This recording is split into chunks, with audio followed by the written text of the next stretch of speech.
तो दोस्तों आज की मूवी ना वर्ल्ड वॉर 2 की है। यहाँ पर हमें एक टैंक क्रू की कहानी बताई गई है जो आप लोगों को बहुत पसंद आने वाली है और आप लोगों को लास्ट सीन का एक्सप्रेशन तो बिल्कुल भी मिस नहीं करना चाहिए। इस मूवी में ना आप लोग वर्ल्ड वॉर 2 के समय को काफी नजदीक से देखोगे। So I am and welcome my channel. Without wasting time let's begin. अब मूवी स्टार्ट होती है और हमें पता चलता है कि ये ना वर्ल्ड वॉर 2 का समय होता है। यहाँ पर अमेरिकन सोल्जर्स जर्मनी के काफी अंदर तक आ चुके हैं और ये 1945 में अप्रैल का मंथ चल रहा होता है। मतलब कि वर्ल्ड वॉर 2 खत्म होने के लिए मात्र 3 महीने बाकी हैं। और तभी हम जंग के मैदान पे देखते हैं जहां आसपास हर चीज तबाह हो चुका है और उसी बीच पे हम एक टैंक को खड़ा देखते हैं जिसके अंदर कुछ क्रू मेंबर्स अब भी बचे थे और इस टैंक को लीड करते हैं डॉन। ये क्रू मेंबर सारे बच चुके थे पर इनका एक साथी जो कि इस जंग में शहीद हो चुका है। ये लोग अपने साथी को खोने की वजह से दुखी होते हैं और जंग के दौरान ना इनका टैंक भी खराब हो चुका है। ये उसे ठीक करने की कोशिश कर रहे थे कि तभी अचानक इन पर नाजीज का हवाई हमला हो जाता है पर ये किसी तरह वहाँ से निकलने में कामयाब हो जाते हैं। अब ये लोग हमें बेस पे दिखाया जाते हैं। ये क्रू मेंबर्स अपने टैंक को फ्लूरी कह के बुलाया करते हैं। डॉन को अब एक साथी की जरूरत है क्योंकि उसका साथी अभी अभी जंग के मैदान में शहीद हो चुका है। उसकी वजह से वो थोड़ा दुखी होता है। हम देखते हैं कि यहाँ पर एक शख्स नॉर्मन नाम का डॉन से मिलता है और वो डॉन से कहता है कि मुझे सार्जेंट ने आपको रिपोर्ट करने के लिए कहा है। मैं आपका नया असिस्टेंट ड्राइवर बनना चाहता हूँ। जिस पर डॉन उसे देखकर कहता है कि तुम नहीं बन सकते क्योंकि ना नॉर्मन की उम्र काफी कम होती है और वो इससे पहले कभी जंग में नहीं गया होता और वो टाइपराइटर का काम किया करता है। मतलब कि उसे टैंक के बारे में कुछ भी जानकारी नहीं होती। जिस पर डॉन नॉर्मन से सवाल पूछता है कि तुम कितने अरसे से फौज में हो। नॉर्मल डॉन को जवाब देता है कि करीब करीब 7 हफ्ते। डॉन अपनी टैंक फ्लूरी की तरफ इशारा करके नॉर्मल को बताता है कि वो हमारा घर है और उस पे रहने वाले लोग मेरा परिवार। उस टैंक के पास चले तो जाओ तुम, पर वहाँ पे क्रू मेंबर्स के करीब मत जाना क्योंकि डॉन जानता है कि उसके क्रू मेंबर्स नॉर्मल को अभी एक्सेप्ट नहीं करेंगे। और नॉर्मल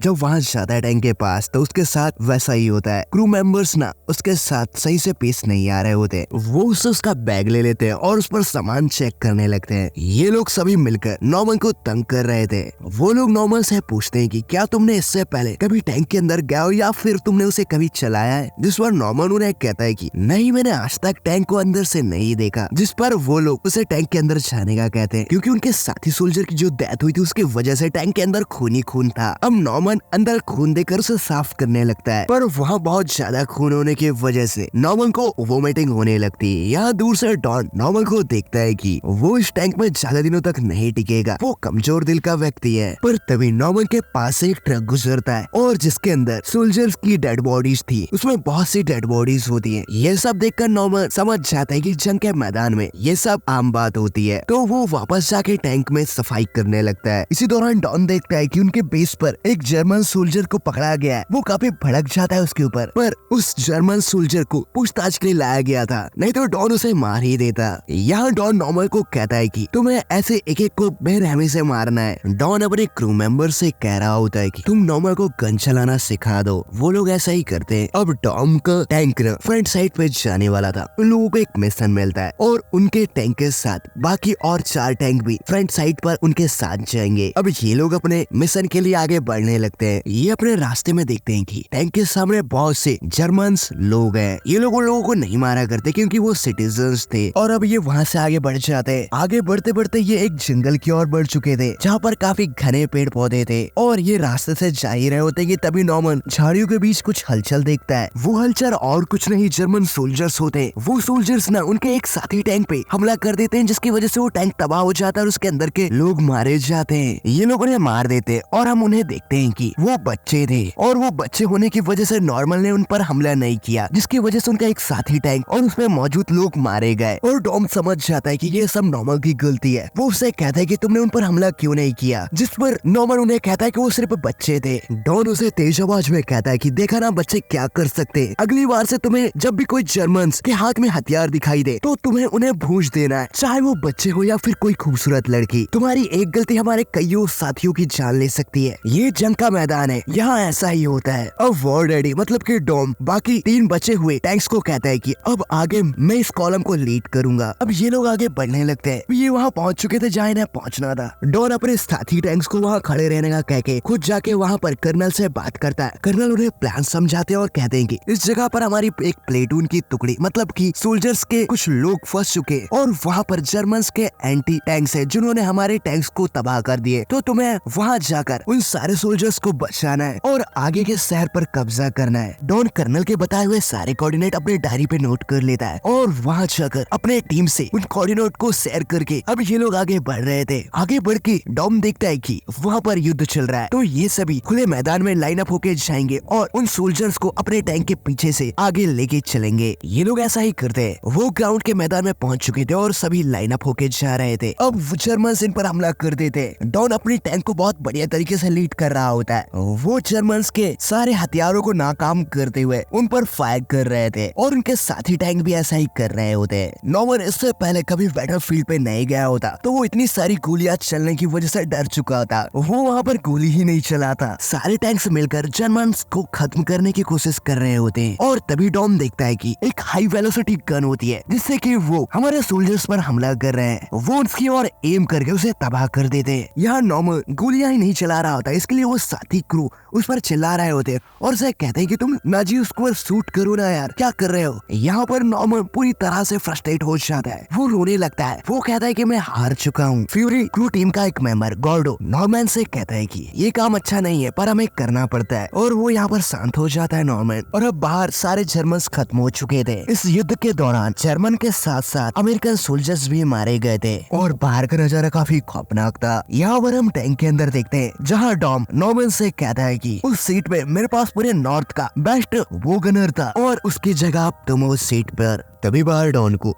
कुछ हलचल की आवाज सुनाई देती है। वो बाहर जाके देखता है तो उनके साथी सोल्जर्स ने एक जर्मन सिपाही को पकड़ा था जो यूएस मिलिट्री यूनिफॉर्म को पहन के वहाँ से भागने की कोशिश कर रहा था। तभी डॉन नॉर्मन को आवाज लगाता है और उसे टैंक के बाहर बुलाता है। डॉन चाहता था कि वो उस जर्मन को नॉर्मन मारे। वो उसे गन देता है और कहता है कि तुम इस जर्मन को मार दो, जिस पर नॉर्मन डॉन से कहता है कि ये सही नहीं है। डॉन उसे समझाता है हम यहाँ सही और गलत का फैसला करने नहीं आए हैं, हम एक जंग में शामिल हैं। वो जर्मन तुम्हें मारने में जरा भी नहीं हिचकिचाएगा। और यहाँ पर डॉन नॉर्मन को जबरदस्ती उसके हाथ में पिस्टल को पकड़ाकर जर्मन को शूट कर देता है। नॉर्मन ना बहुत ज्यादा पछता रहा था, पर ये चीज करना नॉर्मन के लिए सही होता है क्योंकि डॉन चाहता है कि वो जंग के मैदान में कोई बेवकूफी ना कर बैठे जिसकी वजह से मेरे साथी सोल्जर्स की जान चली जाए। नॉर्मन अपनी क्रू टीम के साथ बैठा हुआ था। वो मन ही मन पछता रहा होता है। अब कुछ देर बाद यहाँ पर डॉन आता है और वो नॉर्मन को कहता है कि मैंने पूरा दिन तुम्हें कुछ खाते हुए नहीं देखा था, तुम कुछ खा लो। अब कुछ समय बाद ये लोग वहाँ से निकल पड़ते हैं। ये रास्ते से जा ही रहे होते हैं कि तभी आसमान में कुछ फाइटर प्लेन्स उड़ते हुए कहीं जा रहे होते हैं जो कि काफी बढ़िया नजारा था। अब ये लोग एक शहर की ओर बढ़ रहे थे। शहर की ओर बढ़ने के दौरान इन्हें सड़क के किनारे जर्मन सिटीजन्स की डेड बॉडीज खंबे पर लटकी हुई दिखाई देती हैं और उन पर एक तख्ते में लिखा होता है कि मैं एक डरपोक हूँ और मैंने जर्मन्स के लिए लड़ने से मना कर दिया। डॉन इन्हें बताते हैं कि ऐसा काम सिर्फ एक ही संगठन कर सकता है जिसे एसएसएस कह के बुलाया करते हैं। इस संगठन के लोग हिटलर को अपना भगवान मानते हैं। अब ये एक शहर में पहुंच चुके थे। यहाँ पर डॉन अपने साथी टैंक मेंबर्स को दो भागों में बांट लेता है और अब वो शहर के अंदर घुस चुके थे। यहाँ शहर के अंदर डॉन एक बूढ़े व्यक्ति से जर्मन भाषा में पूछता है कि ग्रैंडपा जर्मन सोल्जर्स कहाँ छुपे। वो बूढ़ा आदमी इशारा करके बता ही रहा होता है कि उतने में ही जर्मन सोल्जर उसे मार देते हैं। यूएस मिलिट्री भी उन्हें खत्म कर देती है। आगे इन्हें और जर्मन सोल्जर्स दिखते हैं जो कि नालियों में छुपकर इन पर हमला कर रहे थे। ये उन्हें भी मार देते हैं। एक बिल्डिंग के अंदर से जर्मन एंटी टैंक इन पर हमला कर रहा था। ये उस पर एम लगाकर उसे भी खत्म कर देते हैं और वहाँ पे कुछ सोल्जर जो इनकी ओर बढ़ रहे थे उन्हें नॉर्मन खत्म कर देता है। मतलब कि अब वो समझ चुका था कि जंग के मैदान में बिना गोलियों के काम नहीं चल सकता। इस काम की शाबाशी डॉन नॉर्मन को देता है। अब यहाँ यूएस मिलिट्री ने सारे जर्मन सोल्जर्स को मार चुका था और बचे सोल्जर्स बिल से निकल रही भीड़ के बीच भेड़िया बन के छुपे होते हैं। यहाँ डॉन उन्हें पहचान जाता है और उन्हें भी खत्म कर देता है। अब ये पूरा शहर यूएस मिलिट्री के कब्जे में था और यहाँ पे सारे सोल्जर्स जो मन में आए वो कर रहे होते हैं, यानी कि ये सब मिलकर एंजॉय कर रहे थे। इस शहर में कुछ लोग अब भी बचे थे और यहाँ पे यूएस मिलिट्री के सोल्जर शराब के साथ साथ शबाब का भी मजा ले रहे होते हैं। डॉन कर्नल से बात कर रहे थे। कर्नल डॉन को कहते हैं कि गुड जॉब सोल्जर, कुछ देर तुम यहाँ पर आराम कर सकते हो, हम कुछ समय बाद यहाँ से निकलेंगे। डॉन अब नॉर्मन के पास जाता है और उससे कहता है कि ये कुछ नहीं था ना नॉर्मन, जिस पर नॉर्मन डॉन को जवाब देता है कि हाँ सार्जेंट, ये आसान था। डॉन नॉर्मन को लेके एक घर के अंदर जाता है। यहाँ पर वो नॉर्मन को कुछ डेड बॉडीज दिखाता है जो कि जर्मन ऑफिसर्स की थी। डॉन नॉर्मन को बताता है कि ये लोग जानते थे कि हम आ रहे हैं, इन्होंने हमारे आने के पहले ही जान दे दी। जिस पर नॉर्मन डॉन से कहता है कि आप मुझे ये क्यों दिखा रहे हो, जिस पर डॉन नॉर्मन को जवाब देते हैं कि आदर्श तो शांति में, इतिहास हिंसक है। डॉन उस बिल्डिंग से बाहर आ जाते हैं और उनके साथ नॉर्मन भी था। तभी डॉन वहाँ पे देखते हैं कि एक लेडी घर की खिड़की से छुपकर हमें देख रही है और वो नॉर्मन को अपने साथ चलने के लिए कहते हैं। वो लोग उस लेडी के घर में चले जाते हैं और उस घर की तलाशी लेने लगते हैं, जहाँ पर उन्हें एक बेड के नीचे एक लड़की मिलती है। वो उसे उस कमरे से बाहर लाते हैं और अब ये लोग यहाँ पर आराम कर रहे थे। डॉन के पास ना कुछ एग्स होते हैं, वो उन अंडों को उस लड़की को दे देता है जिसका नाम एमा था और कुछ सिगरेट्स के पैकेट दे देता है। डॉन ना एक अच्छे व्यक्तित्व का आदमी था, वो खुददार व्यक्ति होता है। अब वो लेडीज उन अंडों को बना रही होती है इन लोगों के खाने के लिए। ये लोग यहाँ पर आराम कर रहे थे। इधर बाहर सारे सोल्जर्स एंजॉय कर रहे होते हैं। नॉर्मन वहाँ पर पियानो के कुछ नोट्स देखता है और वो उन्हें देखकर बजाने लगता है। वो काफी बढ़िया बजा रहा था। वो नोट्स एमा के ही होते हैं, इसलिए वो म्यूजिक को बड़े ध्यान से सुन रही थी। इन दोनों लेडीज को भी अब उन लोगों से डर नहीं लग रहा था। इन्हें समझ आ चुका था कि नॉर्मन और डॉन अच्छे शख्स हैं। एमा नॉर्मन के पास चले जाती है और नॉर्मन के पियानो के प्ले के साथ साथ एक म्यूजिक गुनगुना रही होती है। तभी अचानक एमा अपना म्यूजिक गाना बंद कर देती है। वो डॉन के पीठ पे देख रही थी, वहाँ पर उसके बहुत ज्यादा घाव के निशान होते हैं। डॉन यहाँ पे अपनी बात बनाने के लिए नॉर्मन को कहता है कि बहुत अच्छी लड़की है, तुम अगर इसे बेडरूम में नहीं ले जाते तो मैं ले जाता। ये सुनकर एमा नॉर्मन को लेके एक बेडरूम में चली जाती है। यहाँ डॉन अपनी सेविंग वगैरह करके अपने आप को क्लीन कर रहा होता है। यहाँ रूम के अंदर एमा और नॉर्मन शांत बैठे हुए थे। नॉर्मन एमा का हाथ देखता है और वो उनकी लकीरों के बारे में उसे बता रहा था और फिर इसके बाद ये लोग यहाँ पर इंटीमेट होते हैं। अब कुछ देर बाद ये बाहर आते हैं। यहाँ पर डॉन नॉर्मन से कहता है कि कुछ कहने की जरूरत नहीं है। तभी वहाँ पर एमा आ जाती है और ये मिलकर चाय पी रहे थे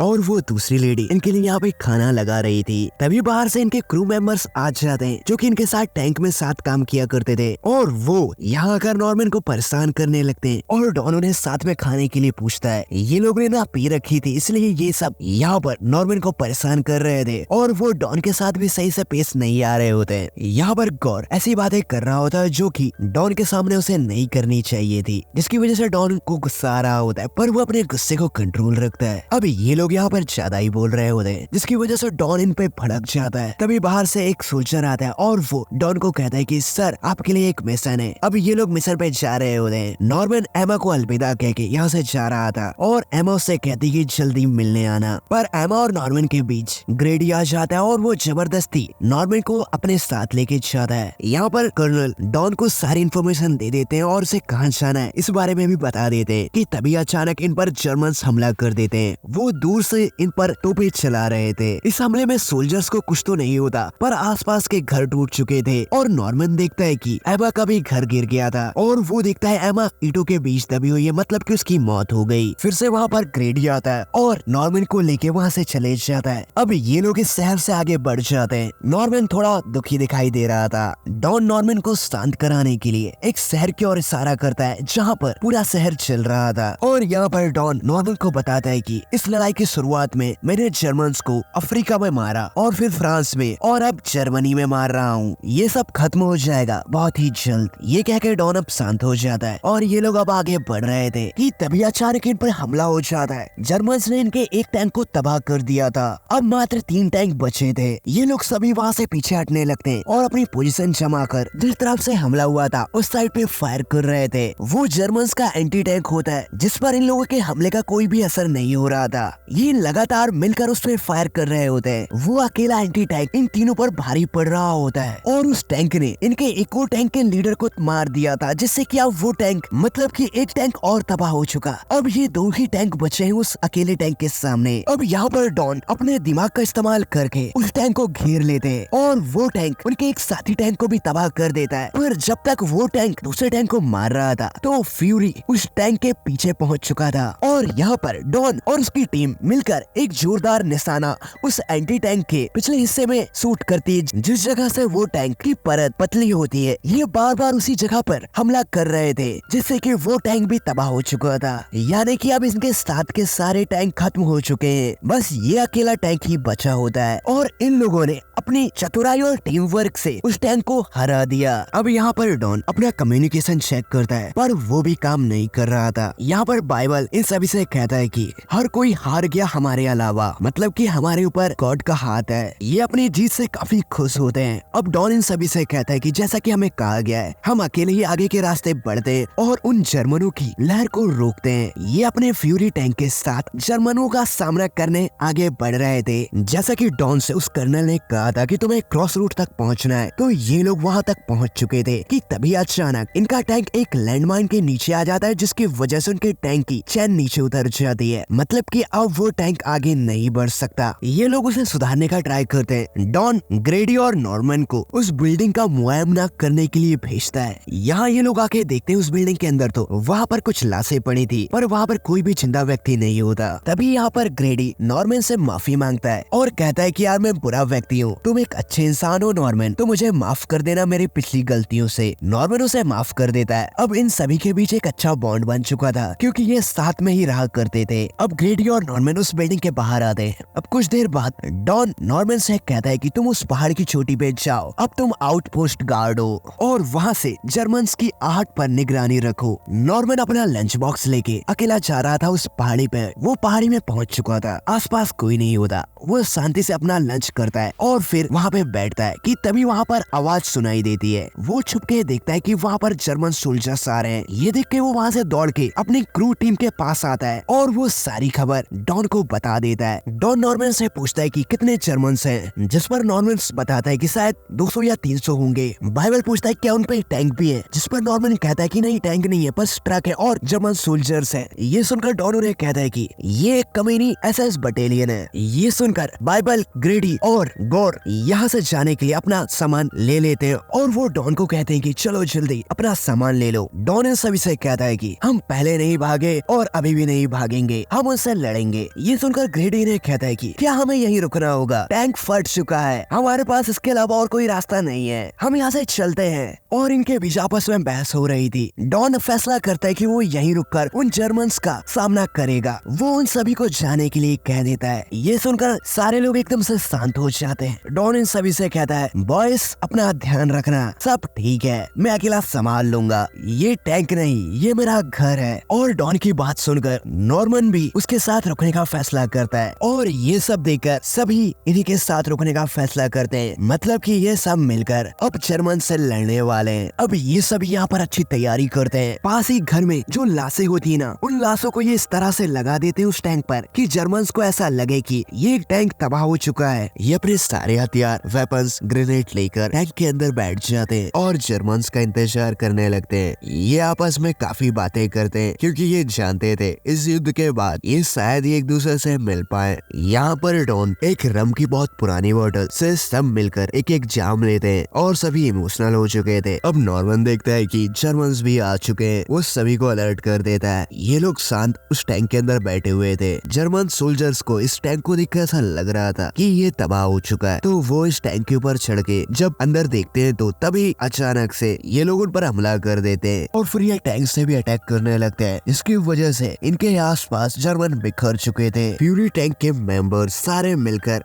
अपनी जी जान लगाकर जर्मन से लड़ रहे होते हैं। ये अकेला टैंक उन सारे जर्मन्स पे भारी पड़ रहा होता है कि तभी इनके टैंक की एमोस खत्म हो जाती है। अब जंग के दौरान डॉन को कुछ गोलियां लग जाती हैं। वो टैंक के अंदर आकर अपने दोस्तों को ये बताता है। अब इन्हें आसपास कोई भी जर्मन नहीं दिख रहा था क्योंकि जर्मन छुपकर इनके पीछे साइड आ रहे थे कि तभी जर्मन सोल्जर्स उस टैंक पर हमला कर देते हैं अपने लॉन्चर से, जिसकी वजह से ग्रेडी की डेथ हो जाती है। ये अपने साथियों को खोकर टूट गए थे, पर फिर भी डॉन यहाँ अपनी टीम को संभालता है और कहता है अब भी जर्मन्स बाकी है दोस्तों, हमें उन्हें खत्म करना है। पर अब इन लोगों को जर्मन सोल्जर्स ने घेर लिया था। इन लोगों पर चारों तरफ से हमला हो रहा होता है। अब इनकी गोलियां भी खत्म हो चुकी थी। अब इनके पास हैंड वेपन्स बस बची होती हैं। ये फिर सब मिलकर टैंक के बाहर आते हैं और तभी इन पर हमला हो जाता है। बाइबल की गन खराब हो जाती है तो वो टैंक से उतर के बाहर गन लेने जाता है। ये लोग सब अपनी गनों से जर्मन्स पे फायर कर रहे थे कि तभी अचानक इनके टैंक के अंदर एक ग्रेनेड आ जाता है। गॉर्डो अपनी जान का सेक्रीफाइस करके अपने दोस्तों को बचाने के लिए उस ग्रेनेड पर कूद जाता है और वो ग्रेनेड उसमें फट जाता है, जिसकी वजह से उसकी डेथ हो जाती है। उसने अपनी जान देकर अपने दोस्तों की जान बचा ली। दूसरी ओर बाइबल को गन तो मिल जाती है, पर उसमें जर्मन सैनिक हमला कर देते हैं कि तभी नॉर्मन उसकी मदद करने जाता है और उसे टैंक के अंदर ले आता है। यहाँ ऊपर डॉन मशीन गन से उन जर्मनों का सामना कर रहा था। तभी बाइबल उसे एमो देने के लिए जब ऊपर आता है कि दूर से एक स्नाइपर बाइबल के हेड पे शूट कर देता है, जिससे बाइबल की भी डेथ हो जाती है। अब सिर्फ डॉन और नॉर्मन बचे थे।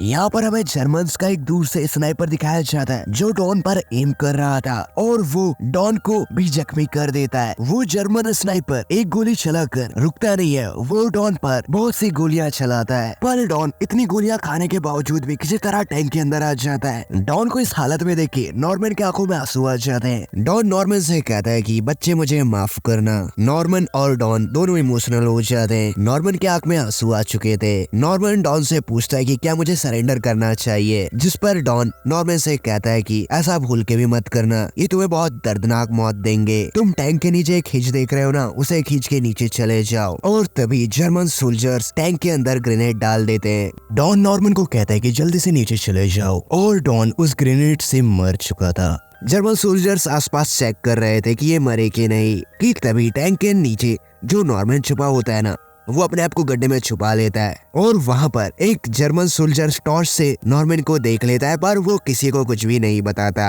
अब सारे जर्मन सोल्जर्स यहाँ से चले जाते हैं। नॉर्मन उस टैंक के नीचे चुपचाप छुपा हुआ था। वो पूरी रात इसी तरह उस टैंक के नीचे छुपा रहता है। और अब नेक्स्ट मॉर्निंग नॉर्मन उसी हिच से जहाँ से वो नीचे आया था वो टैंक के अंदर जाता है और डॉन को गुड बाय कहता है, क्योंकि डॉन की वहाँ डेथ हो चुकी थी। तभी उसे टैंक के बाहर कुछ हलचल सुनाई देती है। वो अपनी गन लेकर गोली चलाने के लिए तैयार बैठा होता है कि तभी ऊपर से सोल्जर आता है और वो नॉर्मन को कहता है कि शांत रहो बच्चे। मतलब कि ये यूएस मिलिट्री थी जिन्होंने उन बचे हुए सोल्जर्स को भी खत्म कर दिया। यहाँ नॉर्मन अपने टैंक और साथी सोल्जर्स को अलविदा कह के यूएस मिलिट्री के साथ चले जाता है और ये मूवी यहाँ पे समाप्त हो जाती है। तो आप लोगों को ये मूवी कैसी लगी कमेंट करके बता सकते हैं। अब मैं मिलता हूँ नेक्स्ट वीडियो में, तब तक के लिए बाय बाय।